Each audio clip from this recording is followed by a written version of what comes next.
સરસપુરથી ભગવાન જગન્નાથનો રથ હવે આગળ તરફ વધી રહ્યો છે। દરિયાપુરની વાત કરીએ અમારી ટીમ ન્યૂઝ ફોર ઇન્ડિયાની દરિયાપુર ખાતે પહોંચી છે। તમામ લોકોથી વાત કરીશું। અહીંયા હાલ તંબુ ચોકીના દ્રશ્ય તમને બતાવવામાં આવે છે। દરિયાપુરના કમિશનર સાહેબનો અહીંયા રાઉન્ડ છે, પોલીસનો ચુસ્ત બંદોબસ્ત છે। બંદોબસ્તની વચ્ચે રથયાત્રા હાલ દરિયાપુર પહોંચવાની છે, તેની વચ્ચે લોકો ગરમીની વચ્ચે ઊભા છે।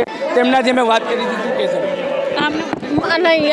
તમે લોકો ગરમીની વચ્ચે ભગવાન જગન્નાથના દર્શન કરવા ઊભા છો, ક્યાંથી આવ્યા છો? અમદાવાદના જ છો કે પછી ક્યાંક બહારથી આવેલા? લંડનથી આવેલી છું। અચ્છા, લંડનથી આવેલી છું। અહીંયા વિદેશથી પણ લોકો આવેલા છે। તો આજે જ્યારે ભગવાન જગન્નાથની રથયાત્રા છે તો તેમનું કહેવું એમ છે કે અમે અમદાવાદ ખાતે પહોંચ્યા છીએ અને ભગવાન જગન્નાથની રથયાત્રાનું આનંદ લઈએ અને ભગવાન જગન્નાથના દર્શન કરવા લોકોની ભીડ ઉમટી છે। કે કરીને લોકોથી અમે વાત કરી શું કહેશો? હા, ભગવાનના દર્શન કરવા તો આવવું પડે ને। એક દિવસ હોય છે વર્ષની અંદર, તો આવવું પડે દર્શન કરવા। ભીડ હોય, ગરમી હોય, ચાલે। હું 20 વર્ષ પછી જોવા આવી છું, તો આમ 20 વર્ષ પછી તો બહુ એક્સાઇટેડ છું જોવા માટે। 20 વર્ષ પછી અહીંયા રથયાત્રા જોવા આવ્યા છે, બહુ એક્સાઇટેડ છે। નાના હોય કે મહિલા હોય, બુજુર્ગ હોય, તમામ લોકો એક કતારમાં અહીંયા હાજર છે ભગવાન જગન્નાથના યસ,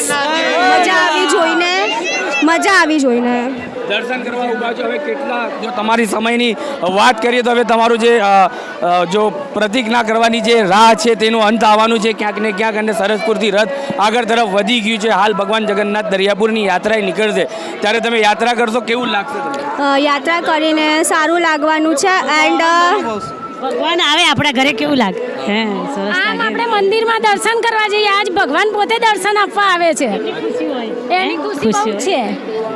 આ એક એવી રથયાત્રા છે જ્યાં ભગવાન પોતે દર્શનાર્થીઓને શહેરમાં નીકળે છે અને દર્શન કરાવવા ઉમટી પડે છે। લોકો દર્શન માટે ઉમટી પડતા હોય છે। હા, અમે દર વર્ષે રથયાત્રા જોવા આવીએ છીએ, તો દર વર્ષે જ આટલી ભીડ હોય છે અને બધા ભગવાનની રાહ જોઈને ઊભા હોય છે કે ક્યારે ભગવાન આવે અને દર્શન આપી જાય।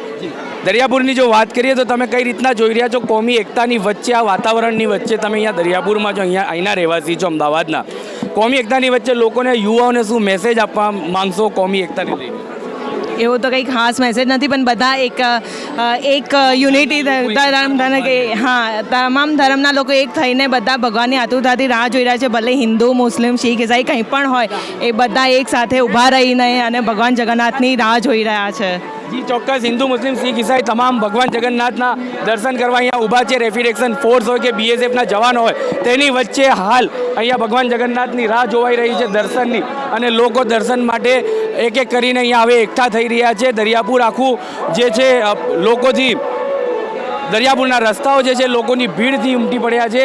તંબુ ચોકીના દ્રશ્ય છે, તંબુ ચોકી પર અહીંયા હવે હર્ષ સંઘવી સાહેબ પણ પધારવાના છે અને મીડિયા સાથે હર્ષ સંઘવી સાહેબ વાત કરવાના છે। તમામ લોકોથી જો અમે વાત કરીએ તો ભગવાન જગન્નાથની 147મી રથયાત્રા છે। બહેનો અહીંયા કેટલીક હાજર છે? 147મી રથયાત્રા છે, કઈ રીતના જોઈ રહ્યા છો? શું? એક મિનિટ। 147મી રથયાત્રા છે ભગવાન જગન્નાથની, ક્યાંથી આવ્યા છો? અમદાવાદના જ છો, કઈ રીતના દર્શન કરશો અને કઈ રીતના જોઈ રહ્યા છો? અમે અહીંયા દરિયાપુરના જ છે। અમે દર વર્ષે ખટારામ જઈએ છીએ, પણ આ વર્ષે અમને થયું કે અહીંયા દરિયાપુરમાં લઈને આનંદ લઈએ, અને અમે બહુ ખુશ છે કે ભગવાન આવી રહ્યા છે અહીંયાથી।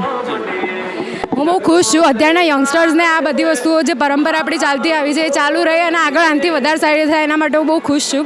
અને વર્ષોથી જે પરંપરા અહીંયા થઈ રહી છે, અને ભગવાન એક દિવસ વર્ષમાં આપણને મળવા આવે છે, તો આપણા માટે ખૂબ ગર્વની વાત કહેવાય। તમે લોકો યુવા છો, તો યુવાઓને શું મેસેજ આપશો કોમી એકતાને લઈને? દરિયાપુરમાં હિન્દુ, મુસ્લિમ, શીખ, ઈસાઈ તમામ ધર્મના લોકો એકજૂટ એક કતારમાં ઊભા છે અને ભગવાનના દર્શન કરવાની રાહ જોઈ રહ્યા છે। યુથ માટે તો એ જ મેસેજ છે કે સૌથી સારું છે કે લોકોનું અત્યારે આ માઇન્ડ બદલાઈ રહ્યું છે આ બધી વસ્તુઓને લઈને, કે આટલા બધા ભેગા થઈ રહ્યા છે અને એક સાથે આવી રીતે ઉજવી રહ્યા છે। અમે બહુ ખુશ છે એ વસ્તુને લઈને, અને એ લોકોને આવી રીતે જ મેળવી રાખવું જોઈએ એક સાથનું।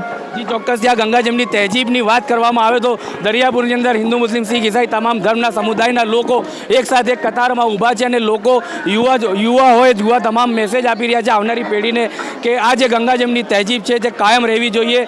દરિયાપુર હોય કે એવા કેટલાક વિસ્તાર હોય, સરસપુર હોય, કાલુપુર હોય, તમામ જગ્યાએથી લોકો મોટી સંખ્યામાં હાજર થયા છે ભગવાન જગન્નાથના દર્શન કરવા માટે, અને કોમી એકતાની એક સારું મેસેજ આપી રહ્યા છે।